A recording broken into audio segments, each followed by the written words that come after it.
Kendrick made those comments about a white artist, if Kendrick made those comments about Jewish women, I'm sure Andrew Schulz's community would be up in arms. What's up, everybody, and welcome back to another episode. Please like the video and subscribe. Our target is only 1,000 likes. So Andrew Schulz has seemingly responded to Kendrick Lamar's white comedian call-out on his new album, GNX. Last month, Kendrick sent shockwaves through the music industry, releasing his surprise album, GNX. Fans quickly picked up on a lyric in the album's opening track, Worked Out Murals, where K-Dot called out white comedians speaking on black women. Though Kendrick didn't name a specific comedian, Schulz, who got hit earlier this year for his take on the black girlfriend defect, apparently interpreted the lyric as a direct shot. On a recent episode of his podcast, Schulz suggested that Kendrick was hypocritical for calling out white comedians for speaking on black women. Kendrick made those comments about a white artist.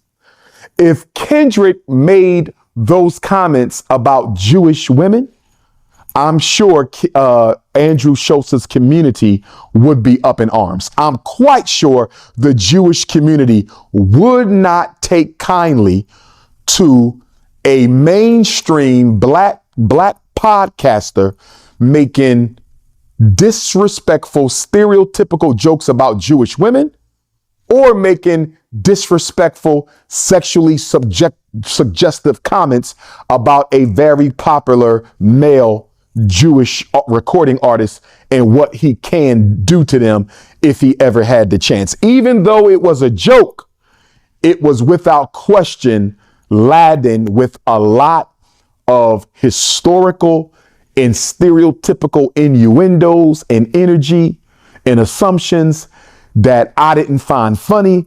And I'm sure if the shoe was on the other foot, the Jewish community wouldn't find it funny as well. I didn't appreciate it, and I don't think I'll be going on Andrew Schulz's podcast anytime soon. He would have to clear that up first. He would have to apologize, clear it up, and then maybe I would consider joining him on the podcast. But I am not about to give him my audience after the comments he made about my brother Kendrick. Even though Kendrick is a bunny hopper and I take issue with that, he's still a black man. And I reserve the right to defend the integrity of any black man until they're proven guilty. Just like with Sean Carter, you understand, Jay-Z asserts his innocence. I'm going to stand with him until the opposite is proven. So I didn't like it. And Andrew Schulz needs to clean that up if he ever wants Dr. Umar to come on his podcast as a guest. Already is conditioned for it. Yeah. But just to give himself a break from, because they'll feel it, they're gonna miss it. Let them miss it. That's the thing. They'll miss it. Like if you go look, if you say it's nothing but we got two artists we're talking about. Right. Mm-hmm. And the whole culture, the dominant, they are swallowing up everyone's attention. Yeah. Right? If Drake goes, okay,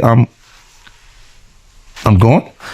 And then it's all on Kendrick. You better feed the streets. Yeah. They're gonna be like this. They'll look at Kendrick. They'll be like, you can't be 5 years between albums. We need some food right now. Yeah, that's Drake puts out a lot of put music. massive pressure on him. Yeah, to do it. And so you say take a break. I would watch him. I would just watch him because he's rich as a motherfucker. He don't need the money. It's so funny. When was the last time you went on tour before this one? I went for the last tour. Oh, it's been a while.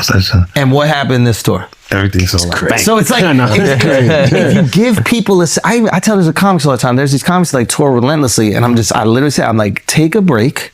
And then let them develop something new, and then let them go to a bunch of other shows and be like, man, that was fun, but it wasn't like that. That one he did, yeah. And it's that energy definitely. I remember even talking to you about it. I was like, yo, that shit's so quick. You're like, yeah, bro, it was time. Yeah, done. You wait, you haven't gone to these markets for a long time. I hit to Germany, different areas. Australia, right? Yeah. Also do take into account that there's association with Dr. Dre and Eminem, and they don't tour.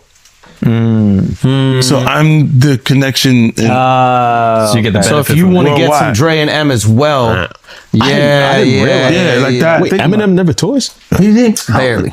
He's been out on tour. You never. He'll do a show. He'll like pop up and do a show. Under his daughter. And I love that you did the residency after the sold out tour. Yeah. And then, like if you look and go, look, right now you think like in Drake's case, because of the success, he's feeling the backlash of his success. Right now, everything that he said he did, they did in that lawsuit. They did it. What do you mean? Like Universal Music Group reducing the price of everything that he did is a part of marketing. I feel that too. Yep. They did it. They do it for everybody. Yes, They probably did it for him. Yes. Yeah. But I would look and go, look, at Interscope, there was Delivering G-Unit and G-Unit Not. I know the feeling. Oh, at the same time. Yeah. Wow. So they're making money on both sides. Right, because they're looking at it like a business completely, not personalizing each individual. You play both sides. You got money on both They're teams. like, whatever. Play the record, don't play it. They're just selling music. They don't care about... It's not a personal relationship Right. at all.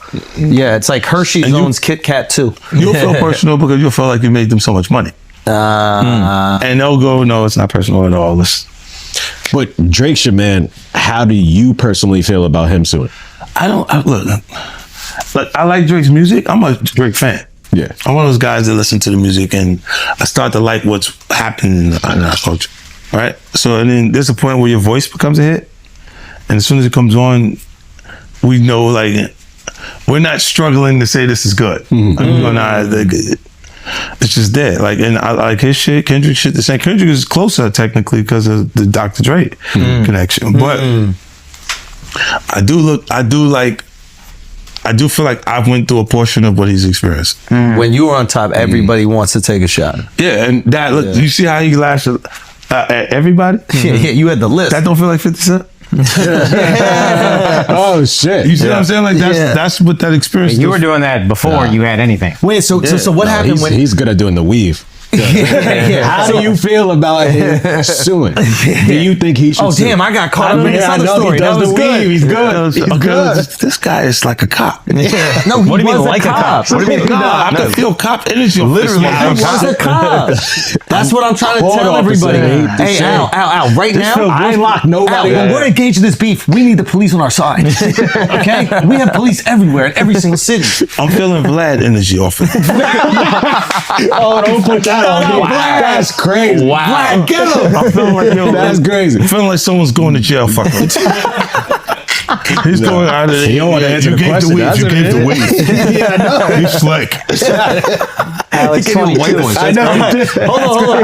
That's crazy. He's slick, But tell us though. No, I think, look, I never knew if it for what I was thinking is for, then I understand it. If it's for what you're thinking prevent for, yes. The song for me played at the As a Super business Bowl play. because of the do further damage. That would be wild to hear that the entire Super Bowl is calling you a pedophile. Yes. Crazy. And, what the fuck?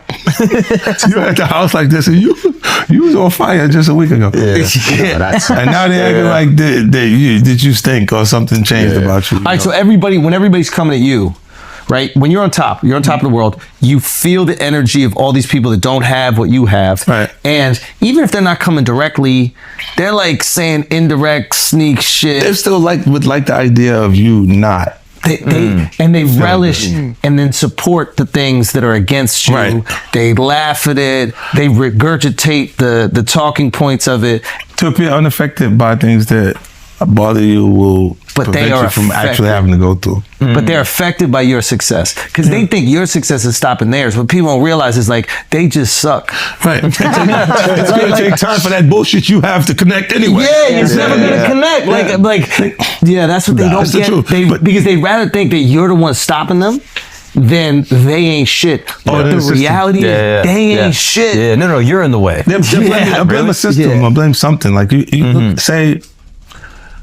Look, this is why they always say an artist's first album was his best album.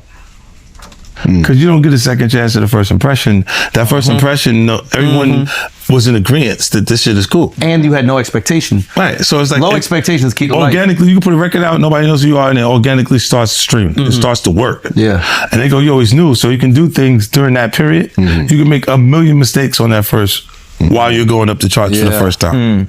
And then afterwards, you have to figure out all of the mistakes that you made and not fuck up again. Because you can't launch the project without having a marketing campaign set and know exactly what the single is and when you're going to have your targeted date for it to hit radio and do everything else. Because it's not going to stream the same way. They're not finding it for the first time. Yeah. So they'll go, oh no, it's cool, but it's not like his first shit. Is there anything you would have done differently?